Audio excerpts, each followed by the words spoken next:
Hi, my name is Dr. Brian Curtis with Fossil Crate. Meet Basilosaurus. And Basilosaurus was the first big, cool whale that we ever found, but they didn't realize it was a whale initially. Basilo means king, saurus means lizard. They thought it was a 100-foot long beast in Alabama. They mailed the teeth out to some folks in England who said, yeah, that's a whale, not a lizard. And they're like, oh, our bad. Couldn't change the name because of the laws. This is a 3D printed, scaled down version of a Basilosaurus that was found in Morocco. And this animal has one of the most powerful bites of the whales of its day. It was the apex predator of its day, reaching 60 plus feet long and probably pushing 10 tons in weight. Very long and eel-like body, these huge springy vertebrae. It has legs. This was a primitive whale. It lived in the Eocene around 40 million years ago in the Tethys Sea.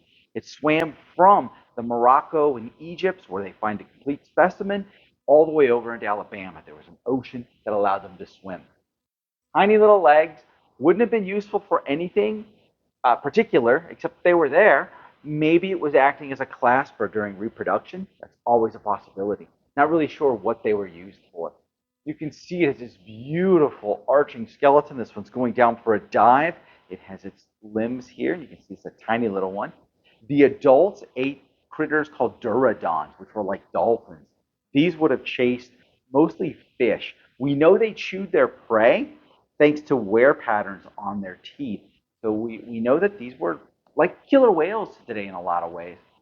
Definitely the toughest, biggest fish around, or not fish, definitely the toughest, biggest mammal around, the biggest critter in the sea. It ate sharks. In fact, we found them with sharks and with those dolphin-like creatures in their stomachs on the adults. What a cool specimen. So whales had legs. They went back to the water, and this is an example of having near vestigial limbs. But these were still present. You probably could see them outside the body. They can move in two positions.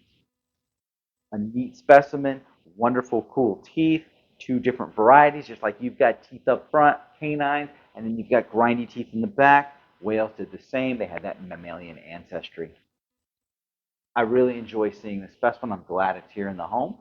We don't sell this specimen. This is a 3D specimen from Morocco. If you're interested in it, email me. I'll put you in touch with Serge. But we do sell a life-size version. We sell a full-size skull and a full-size skeleton that's roughly 60 feet long.